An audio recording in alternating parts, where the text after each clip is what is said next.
Everything you need to know about guns all at once, focusing only on practical top-tier weapons. Today, the F2000, the ultimate choice for stocking up. It has two flaws: low base power, but its high fire rate and muzzle attachments compensate, making damage decent. Its base stats make handling easy, so in close combat, weaknesses don't matter. At range, chest shots recoil into headshots. Aim for the body and you'll hit the legs instantly. These drawbacks are minor compared to its obvious advantages. First of all, you only need to swap out the scope and muzzle to get pretty good stats. You can use either of two visors, they're both just over 10,000 and the price difference isn't much.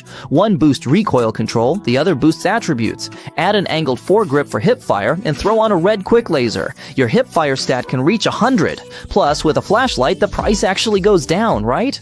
Once you put these two attachments on, your close range encounters will feel really smooth. So there are two ways to mod this gun. First, just add a red dot and a muzzle and you're good to go. You can use it right away.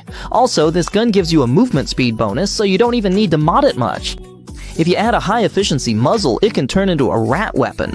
This gun is super useful in the TV station map, and if you want to mod it heavily, you just need to pick the visor you like. I'm not great at controlling recoil, so I go for the one that boosts attributes. If you're good at recoil control, just pick the visor that improves recoil control. Then choose an angled foregrip for hip fire, add a strobe flashlight and a red laser, and you'll see your hip fire stat hits exactly 100. Recoil control's high enough already, so it's good even without more. Our fire rate is fast. With flesh ammo, you can hit legs. 1 AP round costs as much as 3 HP rounds. It's easier to handle than most leg meta guns.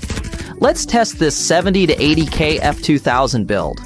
Using A1 rounds against Class 6 is a bit weaker, but consistent at 0.6 to 0.8 seconds. It's faster against Class 5, and Class 4 is instant. The main drawback is the ammo. At range, a level 4 helmet might take 2 shots instead of 1. Switching to a leg shooting build, legs take 0.4 to 0.5 seconds, while the stomach is 0.3 or 0.4, 0.1 seconds faster. Against Class 6 armor, swap AP for leg meta rounds instead. Then your performance matches an SMG. A similar vector costs nearly 80,000. Testing shows RIP rounds kill in 0.4 seconds, but cost 600, while HP rounds are only 200. If there's little Class 6 armor, use HP, or switch to A1 and level 4 rounds to kill agile players in Class 4. Now, let's discuss flechette rounds. Aim for their stomach and you'll see, most of the time it's still just 0.4 seconds. So if you're skilled at leg meta and you really go for it, using HP rounds to hit the stomach can actually be a bit better than using RIP rounds. That wraps up the ammo rankings, so let's jump straight into some real combat. Here we're using a heavily modded F2000, costing 120,000. As for which combat skills to bring, it depends on your playstyle. For example, if you don't want to waste your movement skill, you can equip the Stalker perk to make your movement quieter. Then pair it with a level 1 perk to slightly reduce your stamina consumption. If you're not using Stalker and you don't move around much, you can go with Hoarder instead. Or if you're constantly on the move, you could use Rodent. If you're a beginner, I think this setup is best for you, because with Insured, there's a chance you'll get your gear back. Of course, you could also use Berserker, so when you throw grenades, you can tell if you hit someone. For this video, the perks I'm demonstrating with are Quick Hands, Hoarder, and a level 1 perk. I don't really like moving around much, so I didn't pick any perks that reduce movement stamina, but you guys can choose those if you want. Since this gun is mainly for close combat, the TV station map is a great fit.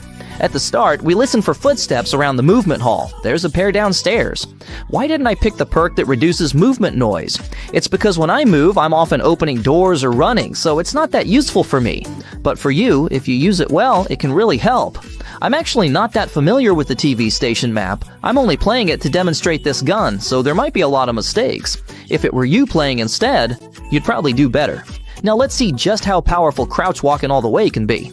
Look, I got right up in front of him and he had no idea. Too bad my aim was just terrible and I didn't take him out, mostly because I'm used to using a 3.5 times scope, which isn't